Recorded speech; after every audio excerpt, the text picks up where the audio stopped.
Hello, fellow quirky people. I'm your host, Anna, and today we're going to look at some of the biggest questions we have after Thor 4. It did not have the kind of commercial success that Marvel would have expected, but it got quite a few good laughs in and did well to expand the lore of the gods in the MCU. Now with Love and Thunder hitting Disney+, many of the unanswered questions from the movie are ought to resurface. So here, we are going to answer some of the big ones that you might have had after watching the movie. But before we use the Bifrost of Portal into those, it would be lovely if you guys would hit the like and subscribe buttons to support our channel. Okay now, without any further ado, let's get into Eternity, because this cosmic being will make you ask question number 1, that is, who exactly is love? Excuse me? What is that? After Thor convinced Gorr to choose love over death, his daughter returned as Eternity resurrected her. Reborn out of love, she came to be called Love.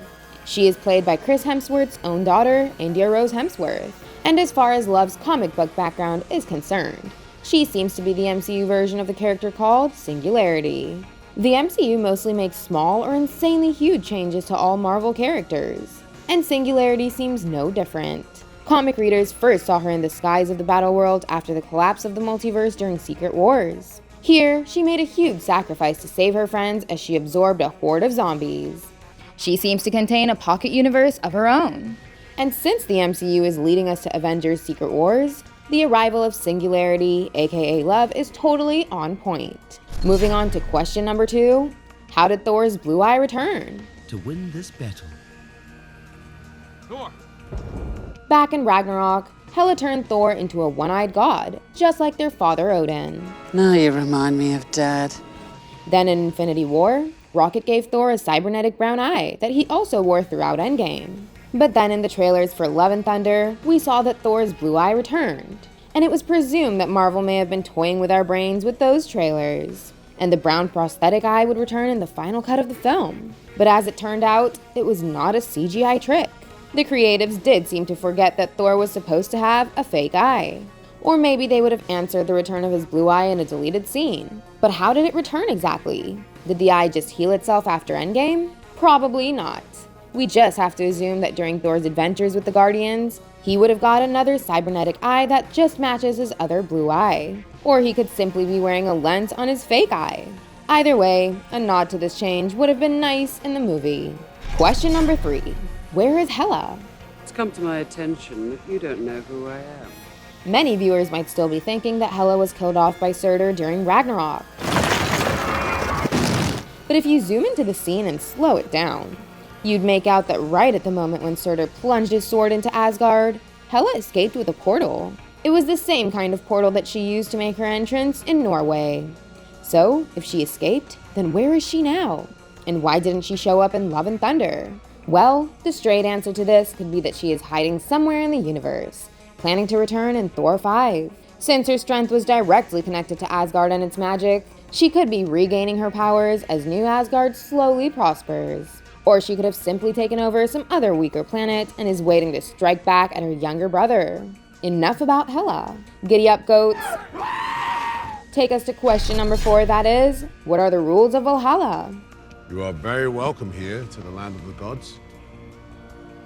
MCU's rules of Valhalla are totally inconsistent, as you have to die in battle to reach the Viking heaven. Oh, I hate to break it to you, but for a warrior to get into Valhalla, you have to die in the battle. You survived. Oh shit. That's what happened with Thor's mother.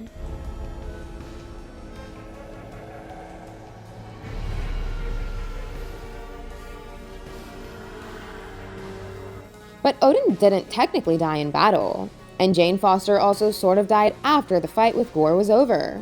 Yet, both of them were accepted into the Asgardian afterlife.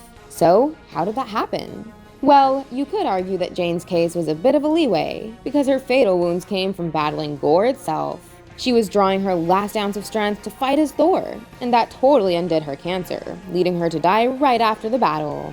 And as for Odin, he could have been using the last ounce of his energy and magic to keep Hela imprisoned. When he couldn't hold her anymore, he perished, and Hela emerged soon after it. So he's gone. So they were allowed into the realm. Speaking of Valhalla brings us to question number 5. Did Loki also go to Valhalla? After a life full of trickery, the god of mischief got a noble death while fighting Thanos. But we didn't see his body turn into gold dust and ascend into Valhalla. So, was he not accepted in Valhalla because of his evil deeds of the past? Well, I believe that he was. We never got to see Heimdall's body ascend to Valhalla either, but he was there in the afterlife. So, Loki should be there as well. But the topic of Valhalla isn't over, as it brings us to question number 6. Will Jane Foster return? Well, it does seem like Jane Foster was brought back to the MCU only to get a big send-off.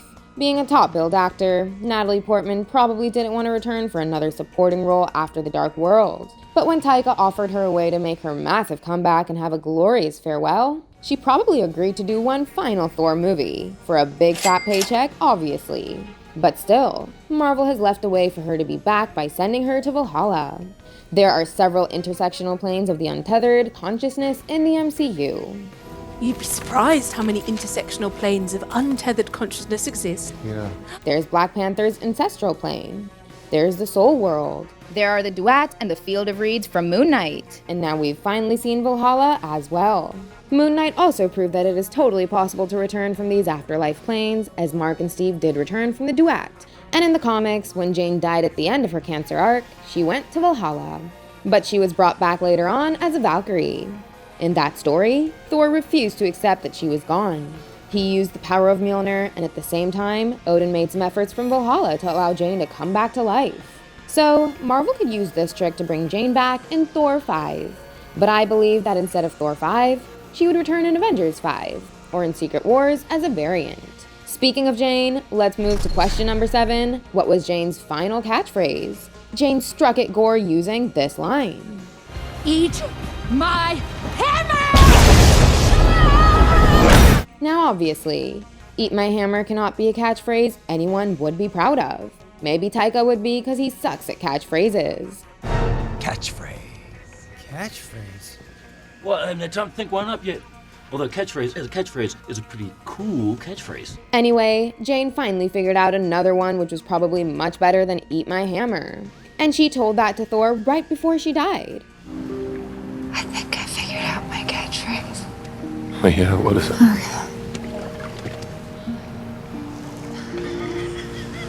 But the film never revealed what it was. While we don't know her exact catchphrase yet, it could be revealed later in the future. Thor could either pass it on to Love in the next sequel, or maybe if Jane returns in one of the 2 Avengers movies, she could use it herself. Question 8. Why did nobody use Eternity before? Apparently, Eternity could grant the one wish of the first person who reaches it at the center of the universe. So, why didn't Thanos seek Eternity instead of collecting 6 Infinity Stones? With his knowledge, he must have known about it. In fact, Love and Thunder showed us that even Valkyrie and Thor knew about it. Remember that the gate to eternity is at the literal center of the universe. Yes. Past the cluster of comets. Yes, I know. We've been over this. I'm not going to get lost. So instead of going back in time, Thor should have told everyone about this in Endgame. It would have saved Tony and Nat's lives, and everyone could have been brought back with ease. It is possible that Thanos couldn't find out what the key to reaching eternity was, or maybe he just did not believe in the legend of eternity. The same reason could go for Thor and Valkyrie in Endgame. They may have tried this out, but they just didn't know about the key to reaching eternity, which was obviously the Bifrost. After all, they only found out about the key through Gore. Bifrost is the key. But still, it would take a huge suspension of disbelief from our side to let this one go, because Thor had the key right in his hands. Anyway, let's move on to the final question number 9. Where will Thor appear next? I love it. Very creative. The movie ended up stating that Thor will return. Keeping the upcoming roster of Phase 5 and Phase 6 in mind, Thor might have a cameo in Guardians Volume 3. Or maybe he could have a fun crossover with Deadpool in his next movie and totally surprise us. But it's highly likely that his next 2 appearances will happen in Avengers, The Kang Dynasty, and Secret Wars. Then, he'll eventually be back in Thor 5, which I presume will be called Journey into Mystery. Okay, that's all for now. I'd like to bid farewell with a healthy reminder that if you agree with my answers, then don't forget to hit those like and subscribe buttons. Goodbye, and I'll see you in the next one. Anna out!